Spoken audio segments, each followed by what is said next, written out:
even though it's been over a year now. I was 6 months pregnant, standing in the doorway of our living room, shaking with anger and disbelief. He just stood there, arms crossed, his face blank, like I was the one causing a problem. That was the moment I realized everything I thought we had built together was a lie. My name is Melissa Harper. I'm 32 years old now, and I'm a single mom to my beautiful 1-year-old daughter, Emma.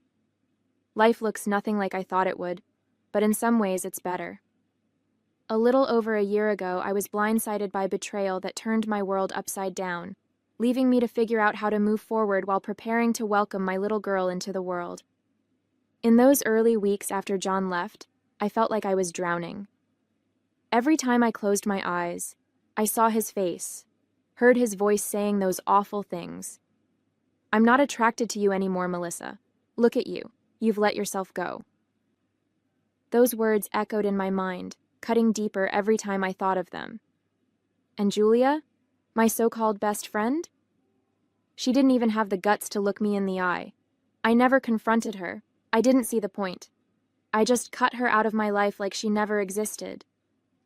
I struggled through the rest of my pregnancy alone, emotionally and financially. John didn't just leave me. He abandoned Emma too. Not a single text, not a dime to help. My mom tried her best to be there for me, but I could tell it broke her heart to see me like that. I put on a brave face for everyone, but at night, when the house was quiet, I'd cry until I was too exhausted to stay awake. It all started when my friend Karen showed up at my door, her face pale and her expression uneasy.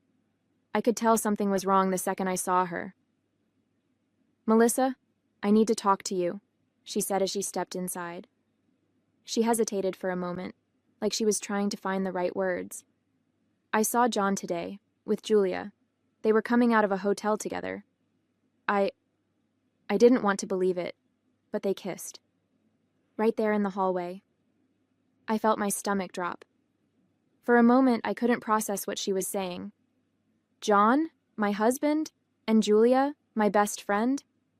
My heart pounded as the shock turned to anger, and I asked Karen every question that rushed into my head. Where? When? Are you sure? But I already knew she wouldn't lie about something like this. It was as if my world had tilted on its axis, and I couldn't find my footing. I still asked, "What do you mean? A hotel? Why would you be in a hotel? Are you sure? This is a serious accusation." My voice trembled as I spoke, hoping for some kind of explanation that would make it all go away. Karen nodded solemnly, her eyes full of pity and regret. "My cousins were visiting, staying at that hotel. I was on my way to their room when I saw them. Melissa, I know what I saw. They didn't see me, but they were coming out of a room together. They kissed, right there in the hallway." She paused, her voice softening. "I'm so sorry, but you needed to know." Hearing her say it again, so matter-of-factly, was like a punch to the gut. My chest tightened, and tears stung my eyes as the reality of it all began to sink in. I sat down on the couch, unable to catch my breath. My world was falling apart right there in my living room. The man I had trusted, the man I was building a family with, had been sneaking around with my best friend. And Julia? She'd been in my life for years, the person I turned to when things got tough. How could they do this to me? How could they betray me like this, especially now, when I was carrying our child? I felt a wave of emotions crash over me. Anger, humiliation, heartbreak, all tangled up in a knot I couldn't unravel. Every memory, every promise, every plan we'd made together suddenly felt like a cruel joke. I couldn't stop myself from wondering, had I been blind? Was there something I'd missed? Or was I just that easy to discard? The weight of it all pressed down on me, and for the first time in my life, I truly felt like I was breaking. That night, I waited for John to come home, my stomach in knots and my heart pounding in my chest. When I heard his car in the driveway, I felt a surge of both anger and dread. He walked in like it was any other day, setting his keys on the counter and loosening his tie. I didn't even let him get past the kitchen. "How long has it been, John?" I asked, my voice trembling but steady. He looked up, confused, and then his expression hardened. "What are you talking about?" he said, feigning ignorance. "Don't play games with me," I snapped. "Karen saw you, at the hotel, with Julia. Now tell me the truth." His face twisted into a scowl and he scoffed. "Karen? That woman's nuts. She probably misunderstood something. Melissa, you're letting your imagination run wild. There's nothing going on." But his tone was defensive, and his refusal to meet my eyes told me all I needed to know. I clenched my fists, feeling my anger rise with every word he said. "Don't you dare lie to me, John," I shouted, my voice breaking. "Karen isn't nuts, and you know it. She saw you, with Julia, leaving a hotel room. She saw you kiss her, so don't stand there and insult my intelligence." He threw his hands up in frustration, pacing the room like he was the one being wronged. "Melissa, you're blowing this out of proportion," he snapped. "Karen probably saw something innocent and twisted it in her head. Julia and I are just friends, that's all." But his excuses sounded pathetic, and the more he talked, the more I could see the guilt written all over his face. It was like he was trying to talk himself out of the hole he'd already dug. As he continued spewing his excuses, I felt a sudden flutter in my stomach. Emma. She moved, as if reminding me she was there, a tiny life depending on me in the middle of all this chaos. For a second, the anger was replaced by a wave of sadness so heavy it nearly crushed me. How could he do this to us? To her? I put my hand on my belly instinctively, trying to steady myself. "Do you even care about us, John?" I asked, my voice quieter but laced with heartbreak. "Do you care about your daughter? She's in here and she can feel this. Feel me falling apart because of you." His eyes flicked to my belly for a brief moment, but instead of softening, his face stayed cold and unreadable. "This isn't about the baby," he said flatly. "Don't make this more dramatic than it needs to be." It was in that moment I knew. I was truly on my own. I felt tears welling up, but I refused to let them fall in front of him. "More dramatic?" I repeated, my voice trembling with disbelief. "I'm 6 months pregnant, John. 6 months. And you're telling me it's not dramatic that you're sneaking around with my best friend? That you've destroyed our family before our daughter even has a chance to be born?" My voice rose with every word, my heartbreak morphing into a fiery rage I couldn't hold back anymore. John sighed as if he was the one being inconvenienced. "Melissa, you're blowing this out of proportion," he said, shaking his head. "Julia and it just happened, okay? I can't help how I feel. Things haven't been the same between us for a while, and honestly, look at yourself. You've changed." He motioned toward me, his words dripping with contempt. "I'm not attracted to you anymore, Melissa. I'm sorry, but it's the truth." John scoffed, shaking his head like I was wasting his time. "God, Melissa, do you even hear yourself?" he snapped, his voice ice cold. "You've been nothing but a whiny, overgrown baby ever since you got pregnant.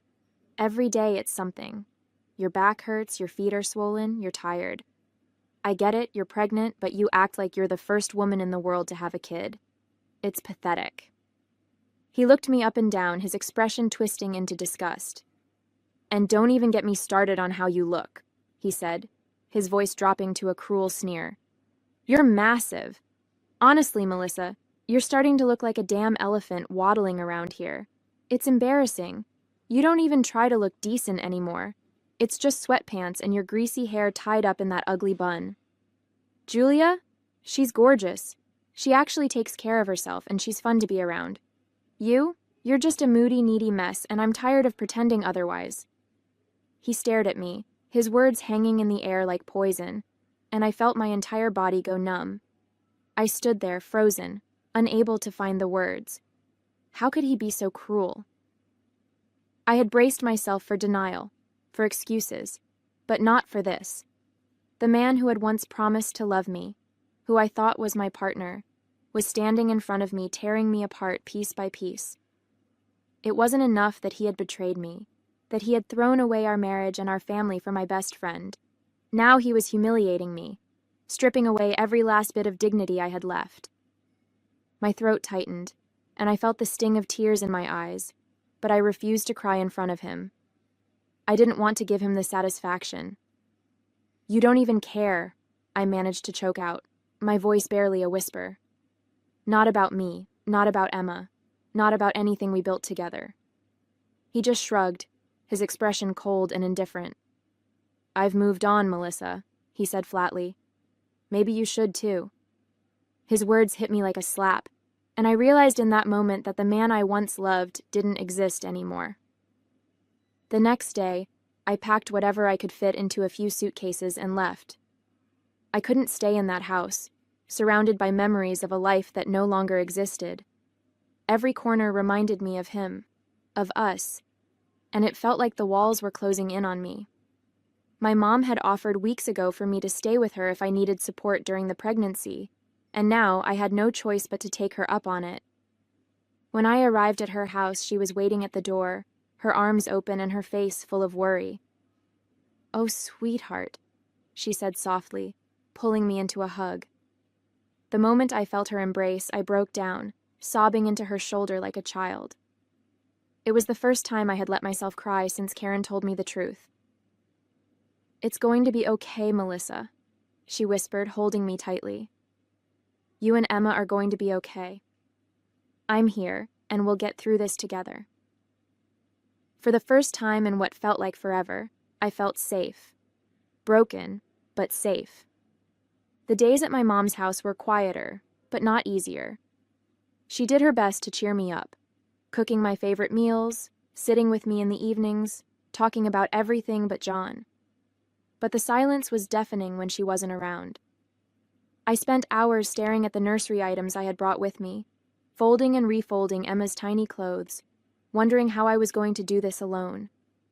Every now and then, I'd catch myself picking up my phone, tempted to call John, to scream at him, to demand how he could walk away from us so easily. But I stopped myself every time. What was the point? He made it clear who he was, what he cared about, and it wasn't me or his daughter. Instead, I put all my focus on Emma, reminding myself that she was the reason I had to stay strong. For her, I couldn't let him destroy me. After a few weeks, it was like John had vanished from my life entirely. No calls, no texts, no questions about the baby, nothing. It was as if he had erased us from his world, like we had never existed to him. At first, I checked my phone obsessively, half hoping, half dreading that he might reach out, but there was nothing. Eventually, I stopped checking. I told myself it was better this way. No reminders, no lingering false hopes, just silence. It was strange, though. The man who had been such a constant presence in my life for years now felt like a ghost. When I moved into my mom's house, I packed away every photo of him, every trace of him from my old life, and tucked them into a box I shoved into the back of the closet. Sometimes I'd catch myself thinking about him, not in longing, but in disbelief. How could someone just disappear from their own child's life before it had even begun? It was like John had never existed, but his absence was loud and it echoed in every moment I was left to face alone. Months passed, each one harder than the last. Pregnancy wasn't kind to me. I was constantly exhausted, and the stress of doing everything alone weighed heavily on me. My mom was a lifesaver, but there were still nights when I cried myself to sleep, wondering how I ended up here.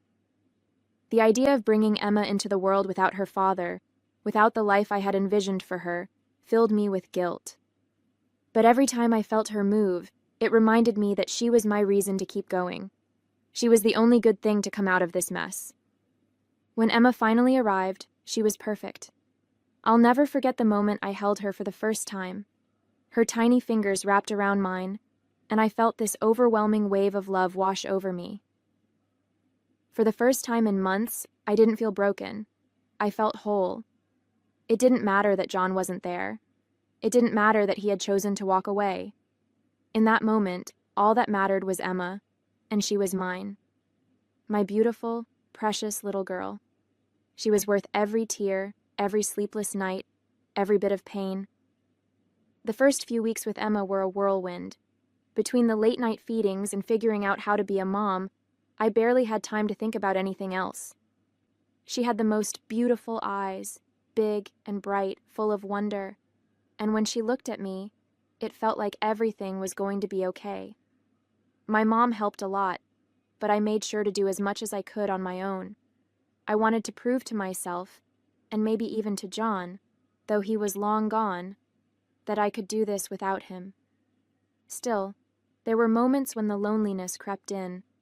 I'd see dads doting on their kids at the grocery store or hear friends talk about their partners helping with nighttime feeds, and it stung. But then I'd look at Emma, and all the sadness faded. She was my world now, and every smile she gave me, every little coo, made it all worth it. I didn't need John to be happy. I had everything I needed right there in my arms. Weeks later, when life with Emma started to feel a little more manageable, I decided to venture out to the mall. My mom offered to watch Emma for a few hours so I could get some time to myself, something I hadn't done since before she was born. It felt strange leaving the house without her, but I knew I needed the break. Just walking through the brightly lit corridors, surrounded by people going about their lives, was a reminder that the world hadn't stopped turning even when mine had felt like it had. I wandered aimlessly for a while, stopping to browse in a few baby stores, picking out a couple of outfits for Emma. I was just starting to feel a sense of normalcy when I heard a voice call out my name. "Melissa?" I turned, and my heart stopped. It was Julia. She looked different, her face pale, her eyes red and puffy, and there was no mistaking the slight swell of her stomach. Before I could react, she rushed toward me, her voice breaking. "Melissa, I'm so sorry," she said, tears spilling down her cheeks as she grabbed my arm. I froze, completely caught off guard. Julia, the woman who had shattered my life, was standing in front of me, crying like a child. She didn't seem like the confident, manipulative person I remembered. Her shoulders were slumped, her clothes wrinkled, and her hands trembled as she wiped her face. "I know I'm the last person you want to see," she sobbed, her words tumbling over each other. "But I need to tell you everything." I didn't say a word. I just stood there, my heart pounding in my chest, waiting for her to continue. "John left me," she choked out. He lost his job a few months after we got together and things got bad. He started gambling, drinking, and when I told him I was pregnant, he just left. He said he couldn't handle it." She covered her face, her body shaking with sobs. "I don't know what to do, Melissa. I'm so sorry for everything I did to you. You didn't deserve any of it." She broke down right there in the middle of the mall, people glancing at us as they walked by, but I didn't care. I couldn't move.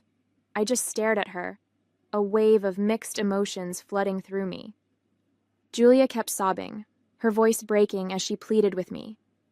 "Please, Melissa, I know I don't deserve it, but I need you to forgive me. I was selfish and stupid, and I ruined everything. I wish I could take it all back. Please, I'm begging you." Her words hung in the air, but I didn't respond. I couldn't. I just stood there, staring at her, feeling an odd mix of pity, anger, and satisfaction. For so long I had dreamed of a moment like this, of her realizing the pain she'd caused and begging for my forgiveness. But now that it was happening, I felt nothing. Not even a flicker of the satisfaction I'd expected. I looked at her one last time, her face streaked with tears, and without saying a word I turned and walked away, leaving her there in the middle of the mall. When I got home, as if the day hadn't already been surreal enough, I had the second surprise waiting for me. Sitting on the front steps, slouched like a man who'd lost everything, was John. For a moment I thought I was hallucinating. He looked so different, unkempt, exhausted, and reeking of alcohol. His hair was messy, his clothes wrinkled, and he barely looked like the man I used to know. He looked up as I approached, his eyes bloodshot and glassy. "Melissa," he muttered, struggling to stand. I needed to see you." I froze, my breath catching in my throat as a wave of anger surged through me. I couldn't believe this was happening, that after everything he'd done, he had the audacity to show up here. "What are you doing here?" I asked, my voice sharp and unforgiving. He staggered slightly, leaning against the doorframe. I'm sorry, he stammered. I love you, Melissa. I love Emma. Please let me come back. I'll fix everything. I swear I will. His voice cracked, but all I felt was disgust and a cold, biting clarity. He smelled of alcohol so strongly that it hit me before I could even respond. Sorry? I repeated, my voice thick with disbelief. You're sorry? You left me, left us, without a second thought, and now you're here smelling like a bar, talking about feeling sorry and loving us? John ran a hand through his messy hair, his shoulders slumping like the weight of the world was pressing down on him. I know, Melissa, he said, his voice cracking. I know I've screwed up. I've lost everything. You, Emma, my job, my money. I've been such an idiot, and I can't stop thinking about what I threw away. I love you. I love Emma. I do. Please, just give me a chance to make it right. For a moment, I just stared at him, my emotions a storm of anger, pity, and something I couldn't quite name. This was the man I had once built my world around, the father of my child, now reduced to this broken shell. You love us? I said, my voice trembling. Where was that love when I was 6 months pregnant and you walked out on me? Where was it when Emma was born and I was in the hospital alone? You abandoned us, John. You don't get to show up now and play the victim. He staggered slightly, holding onto the doorframe for support. I know, he whispered, tears welling up in his bloodshot eyes. I know I don't deserve anything from you. But I've changed, Melissa. I can change. Please, just let me be a part of Emma's life. I'll do anything. I felt a lump rise in my throat as I watched him fall apart. A part of me wanted to believe him, to reach out and offer some kind of comfort to the man I had once loved so deeply. But the memory of all the pain he'd caused, all the nights I cried myself to sleep wondering how I would do this alone, kept me grounded. No, John, I said finally, my voice steady but heavy with emotion. You're not part of my life anymore. Emma and we're better off without you. You made your choice, and now you have to live with it. He broke down, his sobs quiet, but heart-wrenching, and for a brief moment, I felt sorry for him. But I knew I had to stay strong, for myself and for Emma. Without another word, I stepped past him, unlocked the door, and closed it behind me, leaving him outside in the dark. Inside, I leaned against the door, the weight of the day finally hitting me. In one day, both people who had nearly destroyed my life, John and Julia, had shown up, broken and ruined by their own choices. I didn't have to lift a finger for it to happen. They had done it to themselves, consumed by the same selfishness and deceit that had shattered my world over a year ago. I thought back to everything I'd been through, the betrayal, the heartbreak, the sleepless nights wondering how I would raise Emma on my own. Through it all, I had lived my life with dignity, focusing on my daughter and rebuilding my own sense of worth. And now, here I was, standing tall, while the people who once tore me down were left to face the wreckage of their actions. I climbed the stairs quietly and peeked into Emma's room. She was fast asleep, her tiny face peaceful and perfect in the soft glow of the nightlight. I leaned down and kissed her forehead, feeling a surge of gratitude and love. This was my life now, and it was going to be beautiful. Hey there! Did you like the story? If you did, don't forget to hit the like button and subscribe to the channel. It helps us a lot and makes sure you won't miss out on more great stories we share here. Thank you for watching, and we'll see you in the next one.